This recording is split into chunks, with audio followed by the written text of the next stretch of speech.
Man, it's first of all, the fans are amazing. You guys, know how special the Maine Celtics are to the city. Being able to play here as a player, now coach here, man, the fans were phenomenal all year.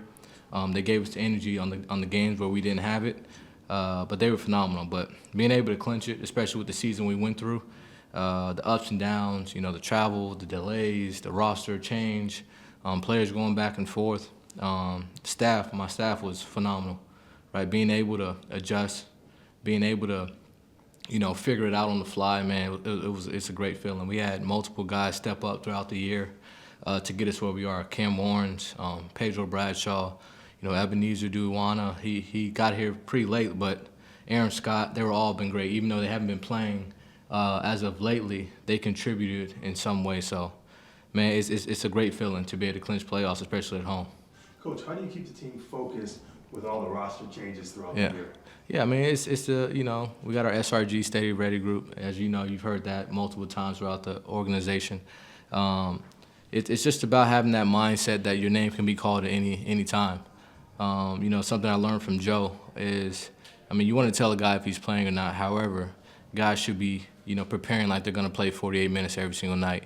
And if you have that mindset, then it doesn't matter if you get called in, with 4 minutes to go, if you get called in, the first quarter, your mindset is ready. So that's the mindset for our team, is to stay ready so you don't have to get ready. And guys have been working. So when their name is called, they're able to just step in.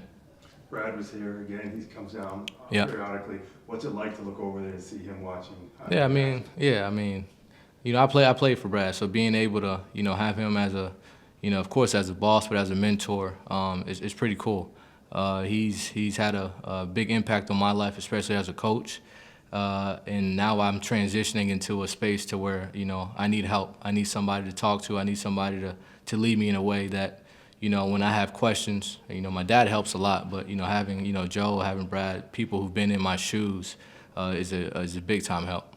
What are some of the most impactful pieces of advice both of them have given you as you transition in this role? Joe, his mindset, the standard is the standard. It doesn't matter who it is. With the Celtics, 1 through 18, and your mindset is everything.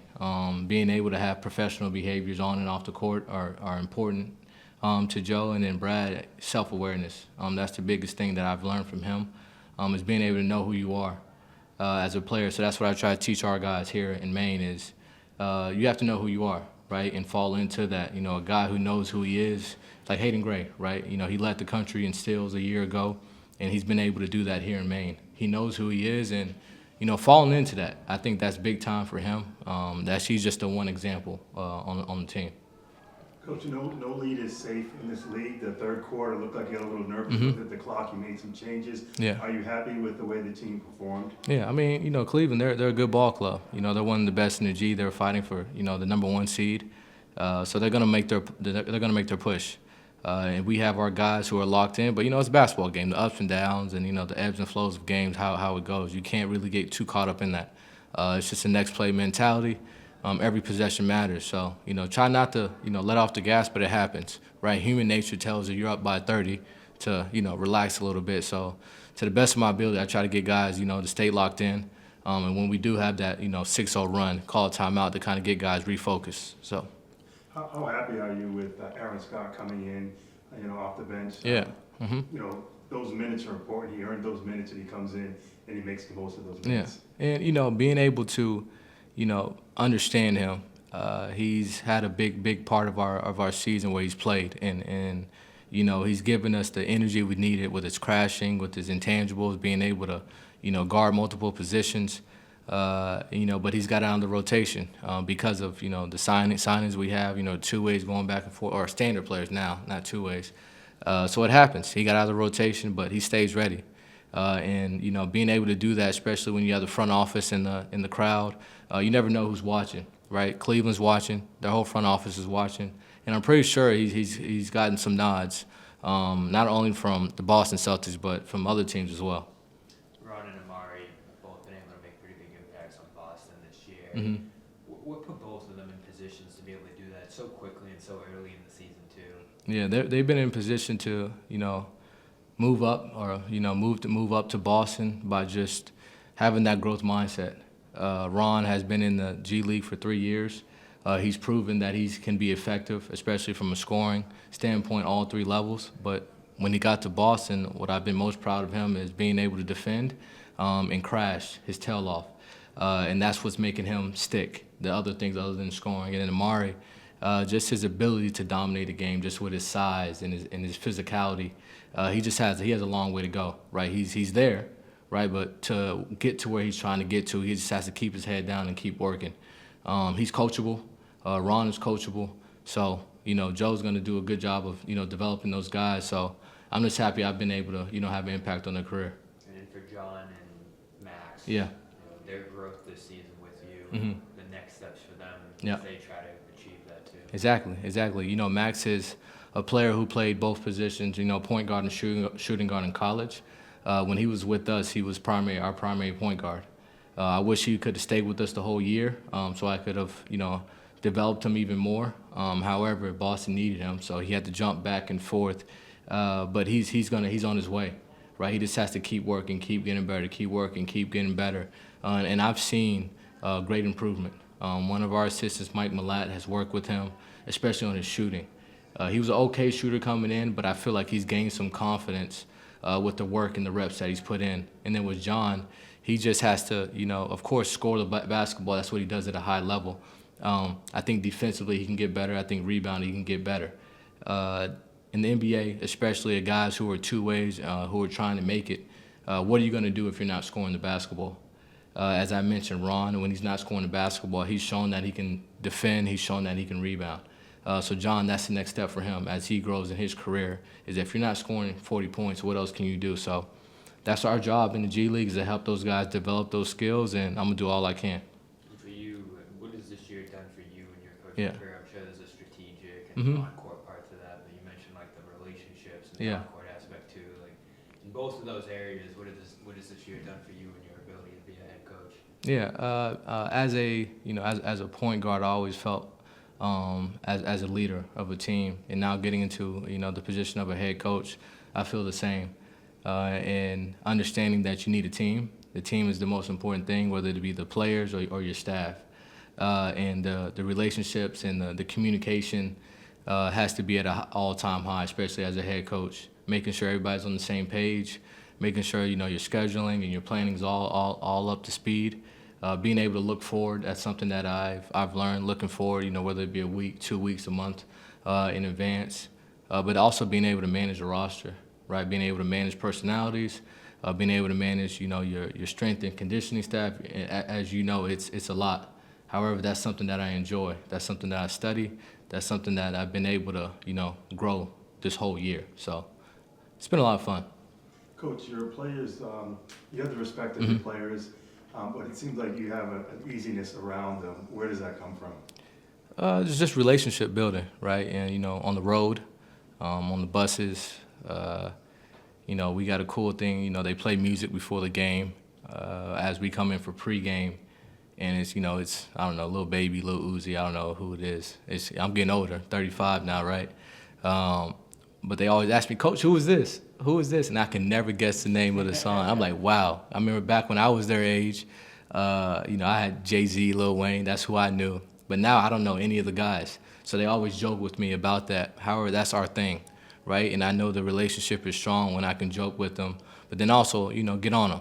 And being able to build that relationship from day one is something that I take pride in, because you're gonna lose basketball games, right? And I compare it to being a captain of a ship. Just make sure the ship don't sink, right? Whenever there's a storm, if you can just make sure you get to where you got to get to, that's the most important thing. And we've had we've had storms, but the ship did not sink. We've had holes in the boat, but we've patched them. So this whole season has been, it's been a storm at some points, but the ship did not sink, and I think it's because of the relationships, especially from the staff.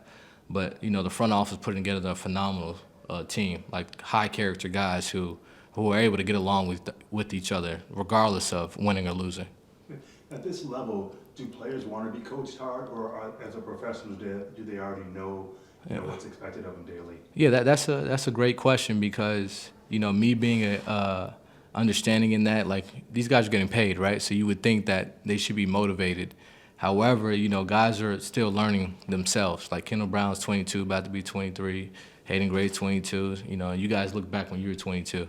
You know, like what was your mindset? What were you thinking about? So, you know, I'm dealing with more guys fresh out of college versus, you know, NBA. You got guys who are more developed with families who actually take this serious as a job. So teaching those guys those professional behaviors, that, you know, this is your job, right? You know, I want to yell at you, I want to get on you, but you guys got to lock in. Like, this is your job. Like, take it serious, right? Take your off day serious. Take your training serious. Take your, you know, your recovery. Take your diet. Like, these are all things that we're teaching them. That's going to make them professionals, NBA players. So it's part of it, right? You want to, you know, you don't want to yell at them all the time. However, there's times where you have to, and they embrace it, and it all starts with a relationship. You're the fourth coach in 4 years to bring this team to the playoffs. What does that mean to you, and also what do you think has allowed this team to be so successful over a stretch where the league changes every year? I mean, to me personally, it's the staff, it's the organization, it's everybody who's involved with the Maine Celtics, yourself included, right? Everything's connected, everything matters. You guys tell the stories, right? You guys tell the story the right way, so that helps. You know, our staff, they do the scouts. Like, I don't do the scouts. I just, you know, I execute it. The players, they're doing the work. Our strength and conditioning staff, Ben Jones, Kiana DeBose, Lizzie Allard, like, they're taking care of these guys on a day. There's days where I don't come in and they're in here, right? And that's what it's about, I think. Like, if I don't come in this building, things should still run smoothly.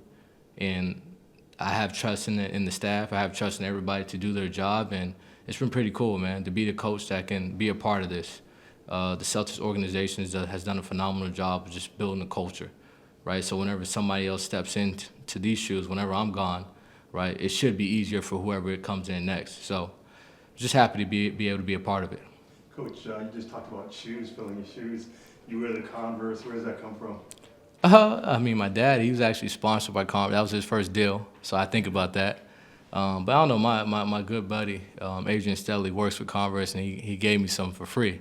So, you know, I'm going to wear them. I don't know how you guys feel about Converse, but hey, he gave them to me, so I'm going to rock them. Hey, classic sneaker. Classics, yeah. Yeah. Dr. J. Dr. J. Last one I got. Mhm. Now that you've had a close view of it, you've been part of it now. Mhm. What makes this organization so good at developing players? Yeah, that's man, phenomenal question, because development, I think the NBA is all in on that across the board, 1 through 30, and having a strong player development is what it's about. And I think Boston doesn't look at player development as just young guys. I think they look at it all 1 through 18, right? Jason Tatum's in development, Jaylen Brown's in development. We had Al Horford last year; he was in development, but everybody's in player development. So I think that's what makes it special. It's everybody's getting better. Everybody's just trying to get 1% better. Whether that be your jump shot, whether that be your left hand, whether that be film work, whatever it is.